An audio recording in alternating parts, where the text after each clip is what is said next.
Anthony Albanese has met US President Donald Trump in a face-to-face meeting at the White House this morning. The two leaders signed a major $8.5 billion rare earths deal. In the high-stakes arena of global trade, where economic superpowers clash over resources that power everything from smartphones to fighter jets, President Donald Trump has once again positioned himself as the master negotiator. On October 20th, 2025, during a bustling White House press conference, Trump publicly touted the prospects of a fantastic deal with Chinese President Xi Jinping, framing it as a win not just for the United States and China, but for the entire world. This optimistic rhetoric emerged amid escalating tensions over rare earth minerals, those obscure but indispensable elements that dominate modern technology, and broader trade frictions that have simmered since Trump's return to office. With a potential meeting looming on the sidelines of the Asia-Pacific Economic Cooperation Summit in South Korea later this month, Trump emphasized his personal rapport with Xi, suggesting that their direct dialogue could bridge divides that have long plagued bilateral relations. Yet, beneath the surface of this hopeful narrative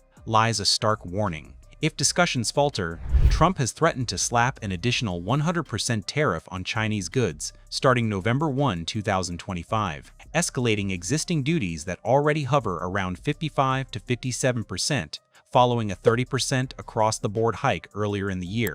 In some analyses, this could push cumulative tariffs as high as 155%, a move designed to pressure Beijing into concessions, but one that risks igniting a full-scale trade war with ripple effects across the globe. Trump's announcement didn't emerge in a vacuum. It was a direct response to China's recent tightening of export controls on rare earth products, a sector where Beijing wields near-total dominance, controlling over 90% of global processing. These minerals, including elements like neodymium and dysprosium, are the lifeblood of industries, ranging from electric vehicles and wind turbines to military hardware and consumer electronics. By expanding restrictions, China appeared to flex its muscle in retaliation against U.S. policies, prompting Trump to characterize the move as a threat that demanded an equally forceful counter. "Beijing threatened us with rare earths, and I threatened them with tariffs," he declared, asserting that this tit-for-tat has earned America newfound respect from its Asian rival. The president's strategy blends bravado with pragmatism. He has highlighted how these pressures could force China to the table, particularly as U.S. demands crystallize around several flashpoints. At the top of the list is preventing China from weaponizing rare earth exports as leverage, with Trump bluntly stating, "I don't want them to play the rare earth game with us." This isn't mere posturing. Rare earth shortages could cripple American innovation in artificial intelligence, renewable energy, and defense, sectors vital to national security and economic competitiveness. Beyond minerals, Trump's wish list for the negotiations extends to the fentanyl crisis ravaging American communities. China, as a primary source of precursor chemicals fueling the opioid epidemic, has been urged to crack down on exports, a demand that ties trade directly to public health and law enforcement. Agriculture also looms large, with Trump pushing for the resumption of soybean purchases to bolster U.S. farmers who have suffered from Beijing's retaliatory halts. Soybeans, a staple export hit hard by previous trade spats, represent the human face of these disputes. Farmers in the Midwest facing uncertainty as markets shift. And then there's Taiwan, the geopolitical powder keg expected to feature prominently in talks, underscoring how trade tensions intertwine with security concerns in the Indo-Pacific. Trump has woven these issues into a narrative of American strength, portraying the potential deal as a comprehensive reset that could stabilize supply chains and ease inflationary pressures at home. Yet, even as he dangles the carrot of cooperation, the stick of tariffs remains prominently in view. Reports suggest these could target specific retaliatory actions by China, such as boycotts of U.S. agricultural products or penalties against foreign firms aligning with American interests. Trump has also floated ancillary pressures, like restricting parts for Chinese aircraft, to amplify leverage without immediate escalation. Despite the aggressive tone, Trump has shown glimpses of restraint, acknowledging that a 100% tariff rate is not sustainable in the long run due to its potential to disrupt global economies and inflate costs for American consumers. He has expressed a clear preference for diplomacy over prolonged conflict, insisting, "I think we'll make a deal," and pointing to recent US-China dialogues described as candid, in-depth, and constructive. These talks, with follow-ups planned in Malaysia, signal a mutual interest in de-escalation, even as internal shifts in Beijing, such as the replacement of its top trade negotiator amid criticisms, hint at domestic pressures on Xi's administration.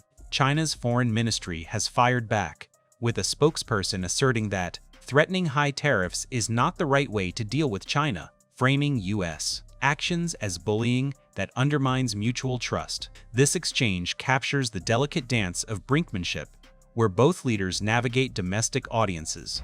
Trump appealing to his base with tough talk on China, EXE safeguarding national pride amid slowing growth. China's third-quarter GDP, clocking in at a sluggish 4.8%, reflects partly the strain of diverting exports away from the U.S. market, a trend exacerbated by tariffs that have already reshaped global trade flows. To blunt China's rare earth monopoly, Trump has pursued diversification with vigor, most notably through a freshly inked agreement with Australia, signed on the same day as his press conference, during a visit by Australian Prime Minister Anthony Albanese to the White House. This pact establishes an $8.5 billion pipeline for critical minerals, aiming to secure alternative supplies and fortify U.S. resilience. Trump heralded the deal with characteristic flair, proclaiming, "In about a year from now, we'll have so much critical minerals and rare earths that you won't know what to do with them." Australia, boasting the world's fourth-largest rare earth deposits,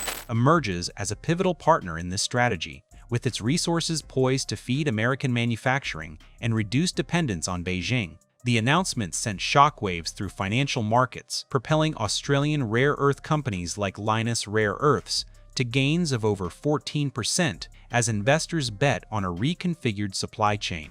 This bilateral accord not only counters China's export curbs, but also aligns with broader U.S. efforts to build alliances in the Indo-Pacific, blending economic incentives with strategic hedging against potential disruptions. The fallout from these developments has been swift and multifaceted, rattling global markets and stirring debate among analysts and the public alike. Stock indices bore the brunt, with the S&P 500 dipping 2.7% and the Nasdaq plunging 3.56% in the wake of the tariff threats. As investors grappled with the specter of heightened uncertainty, economists warn that tariffs exceeding 50% could pass substantial costs onto U.S. consumers, driving up prices for everyday goods from electronics to appliances and potentially stoking inflation at a time when the Federal Reserve is already navigating rate decisions. On a broader scale, the standoff risks fragmenting the world economy, with supply chains for electric vehicles and tech hardware particularly vulnerable to rare earth bottlenecks. China's dominance in processing, not just mining, means that even if alternative sources ramp up, building refining capacity outside its borders could take 5 to 10 years, leaving industries in limbo during the transition. Public discourse, amplified on platforms like X, formerly Twitter, has captured the drama with a mix of alarm, admiration, and skepticism. Commentators describe the escalation as propelling the trade war into an atomic age, where control over rare earths equates to geopolitical nuclear options, capable of hobbling adversaries' technological edges. Some users hail Trump's approach as masterful psychology, forcing concessions through calculated bluster while providing off-ramps for face-saving retreats. Others express concern over the human toll, from American farmers idled by lost markets to global consumers facing higher costs in an interconnected economy. Posts highlight the irony of China's retaliatory measures, such as pausing soybean buys, which hurt its own food security amid domestic challenges, yet underscore Beijing's resolve to push back against perceived U.S. hegemony. There's a chorus warning of long-term decoupling, where the U.S. invests in domestic and allied production to erode China's stranglehold, but at the expense of short-term pain. Proponents of the hardline stance argue it restores balance, citing how past tariffs compelled Phase 1 deals. Critics counter that they accelerate deglobalization, potentially isolating both nations in a fragmented world order. As the clock ticks toward the APEC summit and the November tariff deadline, the path forward remains uncertain but charged with possibility. Trump's blend of optimism and threats reflects a calculated gamble, leverage China's economic vulnerabilities, evident in its growth, slowdown, and export rerouting, while showcasing alternatives like the Australian partnership to diminish Beijing's bargaining power. Recent negotiations have laid groundwork, with both sides motivated to avert catastrophe. A breakdown could cascade into broader conflicts, from tech sanctions to military posturing over Taiwan. Yet, history shows Trump's deal. Making pension often yields compromises, as seen in prior trade truces. For now, the world watches as two leaders, bound by interdependence yet divided by rivalry, maneuver toward what could be a pivotal accord or a deepening rift. In this intricate web of economics and power, the fantastic deal Trump envisions might just hinge on mutual recognition that cooperation, however grudging, serves the greater good, or at least prevents mutual destruction. The stakes couldn't be higher, with rare earths symbolizing not just minerals, but the raw materials of future dominance in a rapidly evolving global landscape.